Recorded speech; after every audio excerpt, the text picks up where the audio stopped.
2.6 question 7 का part number 1 है। ये कह रहे हैं कि solve the following equations for real numbers x and y।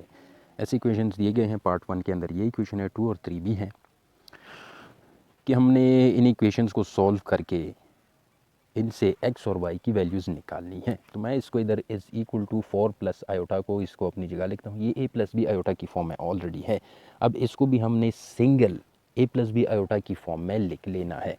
तो पहले 2 को इन दोनों के साथ मल्टीप्लाई करें। 2 को उठाएं, x के साथ मल्टीप्लाई करेंगे तो ये 2x बन जाएगा। 2 को y के साथ मल्टीप्लाई करेंगे तो 2y बन जाएगा और आयोटा भी y के साथ ही है, और 2 और इसके साथ दोनों के साथ प्लस है तो प्लस आएगा। ये माइनस है और x के साथ प्लस है। अब -3 आयोटा को हम इन दोनों के साथ मल्टीप्लाई करते हैं तो ये माइनस है और ये प्लस है तो प्लस माइनस माइनस हो जाएगा।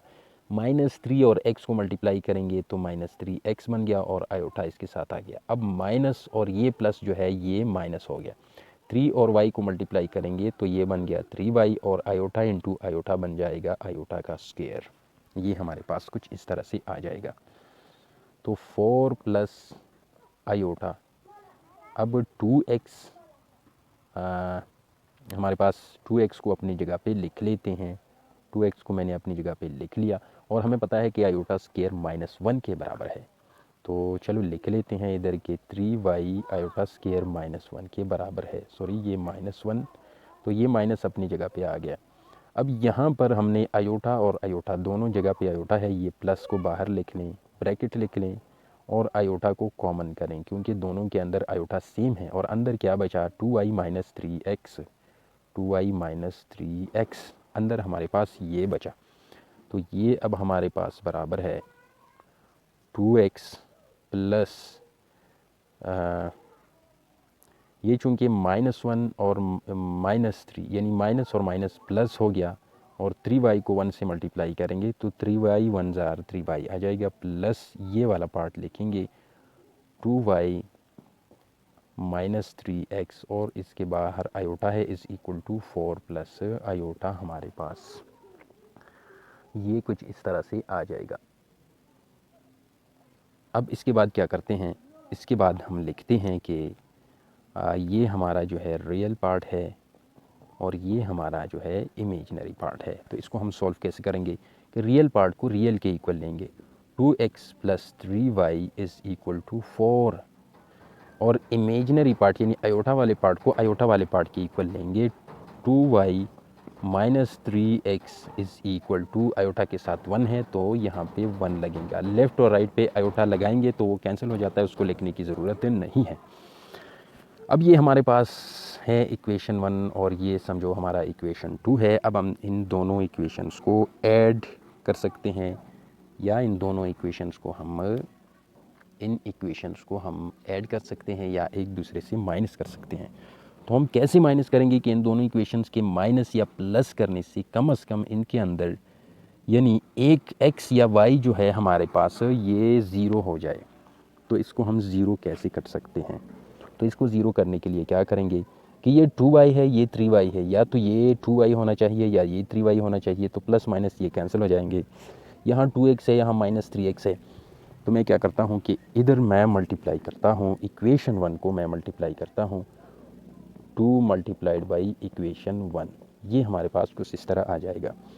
को इसको मैं 2 को मैं 3 इस 3 के साथ मल्टीप्लाई करता हूँ, यहाँ भी x है यहाँ भी x है, इस 2 को मैं इस 3 के साथ मल्टीप्लाई करता हूँ तो ये बन जाएगा 2x की जगह 6x प्लस यहाँ भी 3 मल्टीप्लाई होगा 9y इज़ इक्वल टू ये 4 3 ज़ार 12 आ जाएगा। अब अगर इसको मैंने 3 के साथ मल्टीप्लाई किया है तो फिर इसको मैं 2 के साथ मल्टीप्लाई करूँगा क्योंकि यहाँ भी हमें 6x ही चाहिए। इस 2 के साथ इस पूरे इक्वेशन को मल्टीप्लाई करेंगे। इस x का 3 उठा के इस पूरे के साथ मल्टीप्लाई किया और यहाँ से x का 2 उठा के इस पूरे इक्वेशन के साथ मल्टीप्लाई किया। तो ये 2 उठाते हैं 2y के साथ मल्टीप्लाई करते हैं तो 4y बन जाएगा। 2 उठा के -3x के साथ मल्टीप्लाई करते हैं तो ये हमारे पास बन जाएगा 2 3 ज़ार 6x इज़ इक्वल टू 2 को 1 के साथ मल्टीप्लाई करेंगे तो 2 1 ज़ार 2 हमारे पास ये कुछ इस तरह से आ गया। अब इस इक्वेशन से इस इक्वेशन को हम इन दोनों को हम प्लस लगा लेते हैं तो प्लस 6x और -6x आपस में कैंसिल हो गए। 9y प्लस 4y, ये यहाँ नीचे लिखने की बजाय मैं इधर लिख रहा हूँ तो इसका नीचे जो है इधर लिख रहा हूँ मैं 6x माइनस 6x ये कट गया आपस में, 9y प्लस 4y आ जाएगा plus 13y is equal to 12 plus 2 14। तो y हमारे पास आ जाएगा, 13 को डिवाइड करेंगे तो 14 डिवाइडेड बाई 13 हमारे पास आ गया। अब हम x के लिए फाइंड करते हैं। सिंपली क्या करते हैं कि इक्वेशन 1 और 2 में से कोई भी इक्वेशन उठाएं। मैं इक्वेशन 2 को उठाता हूं क्योंकि ये मुझे सिंपल लग रहा है, इसकी राइट साइड में 1 है, तो मैं y की जगह यहाँ पे वैल्यूज़ पुट करता हूँ। ये है 2y minus 3x is equal to 1। अब 2y जो है 2 अपनी जगह पे, y जो है हमने ऑलरेडी फाइंड किया है 14 डिवाइडेड बाई 13 के बराबर है, minus 3x is equal to 1 अपनी जगह पे। 14 को 2 से मल्टीप्लाई करेंगे तो ये आ जाएगा 28 divided by 13 minus 3x is equal to 1। अब हम क्या करते हैं कि माइनस 3 को इस तरफ शिफ्ट करते हैं तो ये बन जाएगा प्लस 3। इसको मैं लिखता हूँ प्लस 3x, ये हमारे पास बन गया प्लस 3x। तो 1 प्लस 3x हमारे पास बराबर है 1 प्लस 3x, थोड़ा इस तरफ लिखता हूँ, 1 plus 3x is equal to 28 divided by 13। अब इस 1 को इस तरफ शिफ्ट करता हूँ, x को उस तरफ शिफ्ट किया था, 28 डिवाइडेड बाई 13 प्लस 1 को शिफ्ट किया तो ये बन जाएगा minus 1 is equal to 3x। अब 13 को 1 के साथ मल्टीप्लाई करेंगे तो 28, 13 को 1 के साथ मल्टीप्लाई करेंगे तो ये हमारे पास बन जाएगा 13 1 ज़ार 13 और इसके साथ माइनस है, और फिर नीचे आ जाएगा 13 अपनी जगह पे और ये 3x अपनी जगह पे आ गया।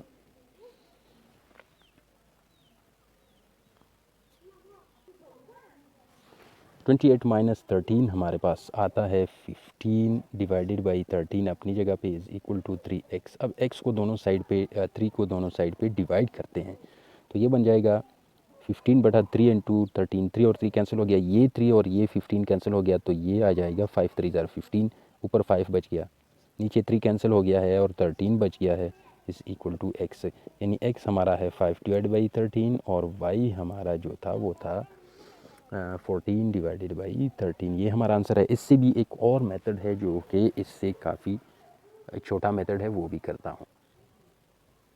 अब उसी पार्ट को एक और मेथड के साथ सॉल्व करते हैं। वो पार्ट उस मेथड के साथ अगर आप लोगों को समझ में थोड़ा सा मुश्किल पेश आ रही है तो इससे इंशाल्लाह जल्दी समझ में आ जाएगा। तो मैं क्या करता हूँ कि x प्लस वाई हमने अगर फाइंड करना है तो इसको हम अपनी जगह पे रहने देते हैं और ये 2 माइनस 3 आयोटा को दोनों साइड पे डिवाइड करते हैं, यहाँ भी डिवाइड करते हैं और यहाँ भी डिवाइड करते हैं, तो यहाँ से ये कैंसिल हो गया।